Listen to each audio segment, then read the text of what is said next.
안녕하세요, 최덕구입니다. 네, 아무튼 올해 2024년부터는 얼굴을 까고 좀 신뢰성을 가지고 이제 방송을 촬영하게 됐고요. 우리는 24년을 준비하면서 도시부동산 트렌드, 특히 한 3가지 정도로 좀 얘기를 해보자고. 우선은 도시계획에 대한 트렌드, 그리고 부동산, 그리고 서울시 핵심 사업, 이 3가지로 해서 크게 좀 알아보도록 하자고.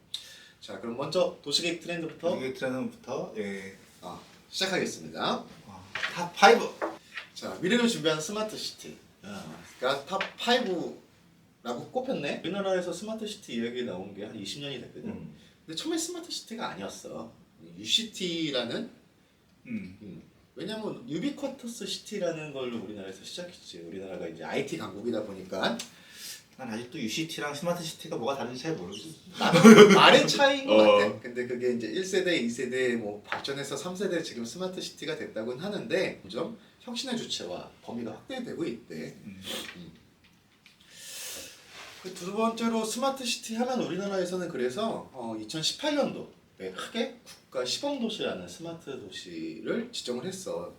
세종 5-1 생활권 그리고 부산 에코델타 이 2가지를 국가 시범도시로 지정을 했고, 우리나라에서 추진하는 스마트 시티는 여기 스마트 시티 종합 포탈 이 사이트에 들어가면 추진 사항들이 자세히 나오니까 참고를 하면 좋을 것 같아요. 지금 요 보는 내용 토지용 계획도라고 할 수 있는 저게 어딘 줄 알아? 이게 세종 5-1. 세종시 5-1 생활권. 저 보면 어때? 모르겠어. 뭐가 다른지. 난 그냥 이상한 것 같아. 그러니까 기존의 토지용도 아니고 약간 뭐 미래지향적인 뭐 스마트에 대한 다양한 기술이 접목된 토지용이라고 하는데, 여기 보이는 것 같이 이제 그리드 뭐 좀 다른 토지용이 좀 있어. 이런 것들이 있고, 이런 것들도 뭐 기존의 토지용하고 다른 이제 도로망 구조를 좀 낸 건데, 이런 게 그런 거래. 뭐 자율주행 차들이 다니기 편한 게 신호보다 회전교차로이기 때문에 로타리가 편하다는 거야, 자율주행이. 그래서 뭐 이렇게 토지용 도시 공간 구조에 놓다고 하는데, 근데 이게 맞지가 않았어. 왜냐면 기술이 점점 발전해서 아니, 지금은 나는 기억나는 게 5-1 생활권의 총괄 MP가 그 정재승 맞아. 박사였잖아. 그것 때문에 좀 약간 논란도 많았었지. 논란이 도시계획 많았었잖아. 쪽에서는. 하여튼 그랬어. 예전에는 그 스마트 기술이 발전을 하면서 도시계획가들이 그 기술을 잘 담을 수 있는 그릇이 토지용이 바뀌어야 된다라는 논의가 있었어 많이. 근데 점점 지나다 보니까 그냥 그 기술이 새로운 공간에 들어와 버리더라고. PVB가 뭐야? 여기.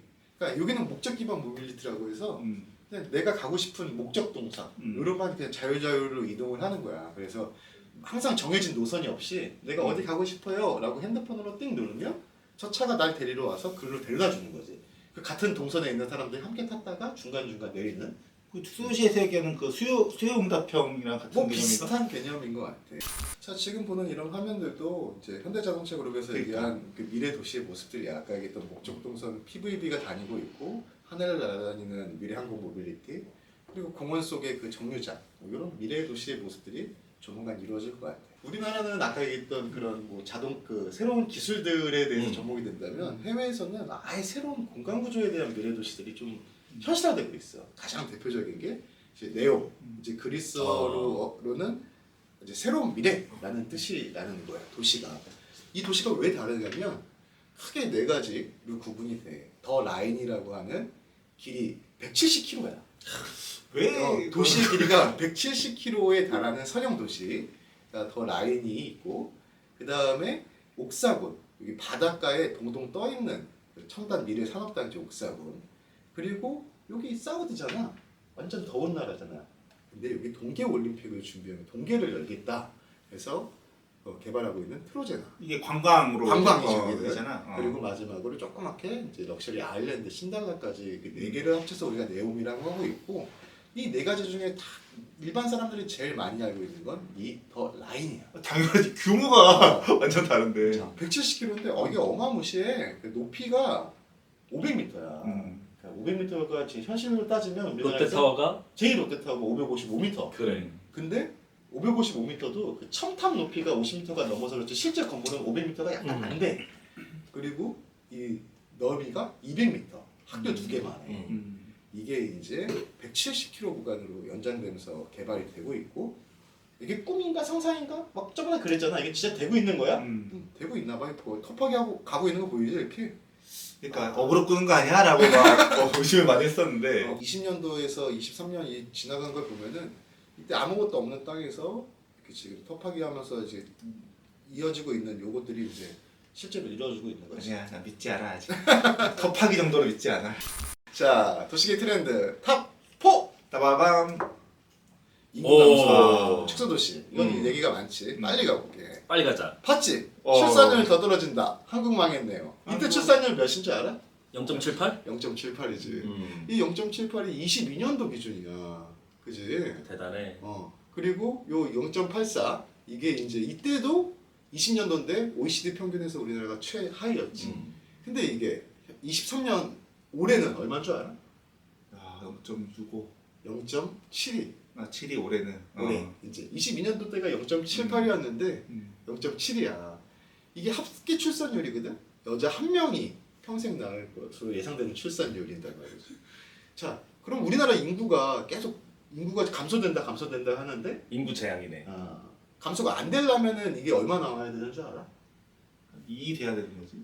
2.1 정도 돼야지 인구가 줄지 않고, 그러니까 태어나다가 죽는 아이도 있고 사고 나는 아이도 있고 하니까 2.1이 돼야지 인구가 줄지 않는 거야. 근데 우리는 지금 0.71, 7이 그리고 한 2년 뒤에 25년도 아니지, 또 우리가 이제 이게 나가는 시점 24년이니까 0.65 정도 되는 거야. 이 추세로 가면 이제 50년 후에 인구가 지금 5천만 명에서 우리나라가 3,600만 명으로 줄어들 거래. 자, 인구 감소 지역. 그래서 정부에서는 이런 걸 방지하기 위해서 5년마다 감소 지역을 지정을 하고 2년마다 타당성 검증을 통해서 재정적으로 여러 가지로 지원을 하고 있어. 보면은 이 감소 지역이 서울이랑 수도권 몇 군데 빼고 다지 뭐 전국 다지. 나머지가 다 감소 지역으로 지금 현재 돼 있고, 더 재밌는 거 한번 볼래? 소멸 위험 지자체 이제 로드맵인데, 저기가 녹색이면은 소멸이 저위험인 거야, 그지? 그리고 빨간 계열로 점점 가면 이제 소멸 고위험군으로 가는데 20년도 20년 전이지. 여기서 22년까지 했을 때 이 붉어지는 게 보여? 심각하네. 심각하지. 그 20년 동안 무슨 일이 있었던 거야 도대체? 무슨 일이 있었겠지. 집값 올라가지, 사교육비 비싸지지. 그러니까 뭐 애를 낳겠어? 이렇게 되고 있었어. 근데 이거 더 충격적인 거 하나 보고 싶어? 자, 그럼 100년 뒤엔 어떻게 될까? 근데 나라가 우리가 있진 않겠지만 17년부터 30년 뒤 2047년. 근데 봐봐. 이제 20년 정도 남았거든. 20년 뒤에는 수도권까지 다 인구 소멸 지역이 되는 거야. 왜? 이거는 뭐 수도권으로 인구가 집중되는 문제가 아니야. 그냥 저출산에 따라서 전체적인 인구가 감소하기 때문에. 그리고 이제 100년 뒤 2027년 되면 그냥 올바른 다 우리나라 자체는 인구 감소 소멸 도시, 우리나라 전체가 들어오게 되는 거지. 자, 이거 뭐지 모형이라고 하는데 인구가 수도권으로 인구가 유입이 되고 있어, 지방에서. 그지? 그럼 수도권은 계속 문제가 생겨. 일자리가 없어지고 주택 시장도 약화되고 생활 여건 안가되고 인구 밀도 되고, 또 이러니까 출산율도 저하되고 또 국가 전체 인구가 감소되고의 이 나쁜 과정을 계속 지금 우리나라는 악순환을 하고 있는 거지. 그래서 이거를 어떻게 하면은 대응이 될까? 그래서 인구 감소되는 지자체에 대한 지역 유출에 대해서는 도시 공간적으로 지역 개발 정책적 접근, 그리고 대도시 수도권에서는 저출산 문제를 사회 정책적으로 접근을 해서 풀어야 된다는데 쉽지 않을 것 같아요. 이건 종족 유지의 문제구나. 그렇지. 자, 탑 5 중에 넘버 3. 3. 인구 추정 개선, 도시 기본계획. 이거 어려운 얘기인데 이거 무슨 얘기야? 이거는 우리가 이제 도시계획 트렌드잖아. 도시계획 전문가들한테는 정말 청천벽력 같은 소식이야. 아니 근데 나는 오늘 탑 5를 준비하면서 하나씩 약간 우리만 중요한 게 하나씩 껴 있더라고. 그렇지. 이건 도시 우리가 계획. 좀 더 대중적일 필요가 있어. 네. 잠깐 이거는 이게 3이야? 빨리 넘어갈게. 도시 그래. 기본계획 우리가 예전에 한번 다뤘는데 우리가 살고 있는 도시를 다루는 최상의 법정 기본 계획이야. 그러니까 쉽게 얘기하면 도시기본 2040년에 도시를 계획하는 게 도시기본계획인데 그 출발이 2040년에 지금 인구가 100만인데 2040년에 인구가 120만입니다. 그치. 라고 해서 그 120만 곱하기 도로율, 곱하기 녹지율, 막 이렇게 그러니까 되는 거야. 모든 게 다 그 인구를 인구에 기준으로 대해서. 계획을 하게 되니 인구가 중요하다. 그치. 라는 거였지. 뭐가 바뀌냐면 계획 인구 추정하는 방식이 뭐 빅데이터 등을 쓸 수 있고 여러 가지로 쓸 수 있게 바뀌었어. 그리고 뭐 나머지들은 뭐 크게 그냥 전문가들한테 필요한 거고 뭐 도시 구상도 하는 것들도 개편이 됐고. 자, 이게 인천시 도시기본계획 2040 기본계획인데 현재가 약 300만이 안 돼. 295만이었다가 한 2040 20년 뒤 계획이니까 한 330만 명에서 35만 명이 증가됩니다. 늘어난데? 늘어났지. 근데 네. 뚜둥 이게 이제 조사를 해본 거야. 실제적으로 21년 8월 기준으로 이 지자체에서 내놨다는 건 기본계획 인구도 있고 기본계획이 수립 안 된 지자체는 통계청 추정 자료들로 해서 이걸 따졌어. 그리고 감사원 자료. 그러니까 이 감사원은 그냥 인구 추계에 대한 인구 통계로 해서 발표를 한 거고 인천만 보자고 그 감사원에서 하는 거는 이제 지금 290만에서 줄어. 근데 아까 얘기했던 기본계획에서는 40만이 늡니다. 왜? 지자체에서는 저 인구를 주는 거를 참 수가 없는 거지. 근데 왜 지자체에서는 인구를 뻥튀기 하고 싶어 하는 거야? 아까 얘기했던 여러 가지 우리가 성장하는 도시다라는 게 그 시장님이나 어필하려고 우리 도시가 줄어든대요 라고 하면 어떻게 투표를 받고 선거를 받고 표를 받겠어요. 그런 문제들이 있었어.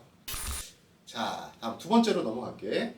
두 번째는 일개 신도시, 노후계 신도시 특별. 우리 한번 다뤘던 주제잖아. 다뤘지. 이게 이제 본격적으로 추진이 되는 해가 24년 올해가 될 거야. 올해는 내가 볼 때 이 노후계 도시 특별법의 해야. 보자고. 우리 한번 다뤘지만 법률 공표를 얼마 전에 했어. 크리스마스 다음 날 딱 공표를 하고 시행 너무 급해. 너무 급해. 24년 4월로 했어. 주요 대상이 일기 신도시뿐만이 아니라 이제 택지 조성 사업이 완료된 20년이 경과된 100만 제곱미터의 모든 도시에 적용이 되게 됐고, 그러니까 뭐 서울에 오래된 개발을 했던 그러니까 타운인타운이라고 하는 이제 대규모 신시가지 개발했던 뭐 중계, 상계, 개포, 목동 등도 다 적용을 받게 됐고, 물론 일기 신도시 그 외에 나머지 뭐 큰 대규모 개발 사업들이 모두 적용이 되게 됐어. 자, 추진 단계는 국가에서 정책을 수립하고 지자체에서도 기본 방침을 수립을 해서 양쪽에서를 계획을 한다고 했고, 특별 정비 계획구역 수립이 돼야지만 이제 사업이 추진될 수가 있는 전략인데, 이거야. 이게 과연 전 일기 신도시에서 적용이 될까? 저 지역에 다 적용될 수 있는 게 아니잖아. 그러니까 두 가지 전제가 있잖아. 했던 기본계획이 수립돼야 돼. 또 지자체장의 의지가 있어야 되는 거지. 그 다음에 특별정비구역이 지정돼야 돼. 그러니까 이 두 가지를 거치면서 필터링이 될 거라는 거지. 하여튼 서울 같은 경우는 지금 별로 생각이 없어.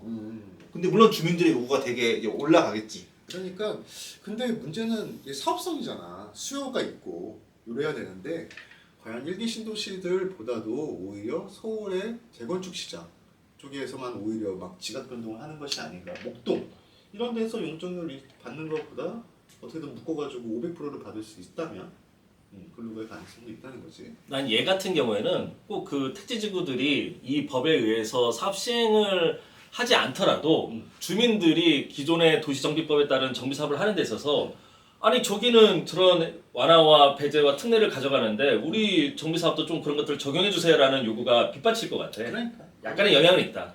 또 하나는 자 3년 뒤에 27년에는 동탄도 노후 신도시야. 그럼 저기 동탄에서 어디 지역을 신규 입주하는데 저쪽에서는 노후도시 특별법 적용을 받아서 재건축하는 이상한 그림이 진짜 펼쳐질 거란 말이지. 그 마지막 용적률 장사 이제 언제까지 할 거냐, 그리고 과연 24년도 하반기에 선도 지구들을 지정을 한다고 했는데 어떻게 될 거냐. 그래. 이것들이 우리가 올해 24년도에 좀 눈여겨볼 지켜보자고. 것 같아. 아마 이 주제는 우리가 거의 한 두세 달에 한 번씩 계속 하게 될 거야. 그러니까 올해 내내 볼 것 같아. 음. 자, 그럼 마지막 대망의 1위. 1위 아밤. 오! 기포의 꿈 서울 메가시티. 이게 내년에도 이어진다고? 왜? 2024년도에도? 내년 전체가 정치권의 해잖아. 아 총선이 있어서. 총선이 되겠지. 아 그래. 자, 이게 이제 23년도 9월에 한번 경기 북도, 남도의 분리에 대해서 얘기가 됐다가 갑자기 그 중간에 낀 여기 김포시지, 여기 인천이 껴 있으니까 얘는 한강의 이남인데 애매하게 된 거야. 북도로 갈래? 경기 남도로 갈래? 아니요, 나는 서울시가 될래요. 이렇게 된 거였지. 자, 김포시 이게 이제 한국일보에서 나온 사진인데 경기 북도 나빠요, 서울특별시 좋아요 라고 해서 지금 경기도는 주민들을 상대로 여론전에 펼치고 있는 거예요. 이게 설문조사 결과는 뭐 김포시 주민도 뭐 과반수 이상이 뭐 반대를 한다고 하는데 아마 올해 내내 이거에 대해서 이슈가 되고 잠깐 계속 논의가 될 것 같아. 근데 서울시의 확장, 김포의 서울시 편입의 논의가 되다 보니까 이제 서울 주변에 있는 지자체들, 뭐 과천도 그렇고 하남도 그렇고 뭐 다 나도 서울시 지금 약간 이러고 있는 입장이고, 여기서의 주제 약간 논의가 우리 도시계획적으로 몇 번 했었는데, 자 아까도 앞에서 얘기했던 지방소멸과 수도권 규제 어떻게 할 것인가, 그리고 국가 균형 발전과 거기서 또 세계 도시 간의 경제 그러게. 어떤 게 우선이 될 것인가는 좀 서울시의 단순 김포 편입의 문제뿐만이 아니라 메가시티 서울, 우리나라의 도시 경쟁력과 더불어서 우리 전문가들이 24년에 조금 더 심도 있게 논의를 해봐야 될 주제라고 생각해. 자, 우리가 좀 논의를 할 건 이거야. 메가시티 서울 필요한가? 24년도에 좀 더 심도 있게 다루겠습니다. 그다음에 개발 제한구역, 서울 주변과 경기도를 둘러싸고 있잖아. 편입만 됐다고 단순히 공간이 이어지지 않는다고. 중간에 단절된 개발 제한구역 어떻게 건들 것인가 하는 문제들을 좀 더 논의를 해볼게요. 다음에. 자, 이렇게 정리되면 크게 5가지. 대망의 1위는 김포의 꿈, 서울 메가시티. 두 번째, 노후계 계획도시 특별법. 세 번째, 도시기본계획 변경. 네 번째, 좀 심각한 축소도시 문제. 마지막으로 5번째가 스마트 시티가 24년 도시계획 트렌드가 되겠습니다. 궁금한 사항들이 있으면 댓글 남겨주시고, 진짜 남겨주세요. 저희가 친절하게 무료 컨설팅 해드리겠습니다. 네, 그 다음에 좋아요, 구독도 부탁드립니다. 네, 감사합니다.